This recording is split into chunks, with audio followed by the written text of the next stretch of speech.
લો કાકા, શું બનાવો છો તમે? હું આયુર્વેદિક કાવો બનાવું છું. ચા પત્તી આવતી જ નથી, ટોટલી આયુર્વેદિક મસાલા આવે છે અને એક કપમાં 25 જડીબુટ્ટી મિક્સ થાય ત્યારે એક કપ તૈયાર થાય છે. આ મસાલામાં મારું 19 મસાલાનું મિક્સિંગ છે, જે જડીબુટ્ટીઓ મિક્સ કરી છે, જેમ કે સિંધો મીઠું છે, સંચળ છે, લવિંગ છે, તજ છે, મરી છે, પીપર છે, ગંઠોડા છે, કરિયાતું છે, મામેજુઓ છે, ગળો છે, એવી 25 જડીબુટ્ટીઓ જે મિક્સ કરી છે. તેમાં કેટલી માત્રામાં કઈ વસ્તુની કેટલી જરૂર પડે છે એ જરૂરિયાત પ્રમાણે મેં મિક્સિંગ કર્યું છે. અને ત્યાર પછી એમાં હું આદુની પેસ્ટ નાખું છું.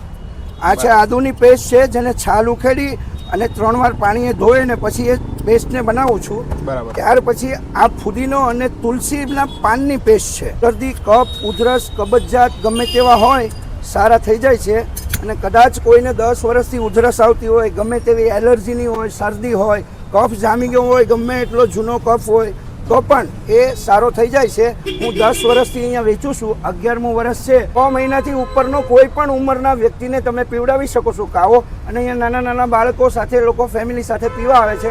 હું રાત્રે 8 થી 11 વાગ્યાના ટાઈમ પર ચાલુ કરું છું અને ગરમા ગરમ કાવો પીરસું છું. ફેમસ અને આયુર્વેદિક પ્રોડક્ટ એટલી સારી છે કે આ કહેવાય કાવો પણ બિલકુલ કડવું નહીં લાગે, જેથી કરીને નાના બાળકો ફેમિલી સાથે આનો લાભ અવશ્ય લઈ શકે.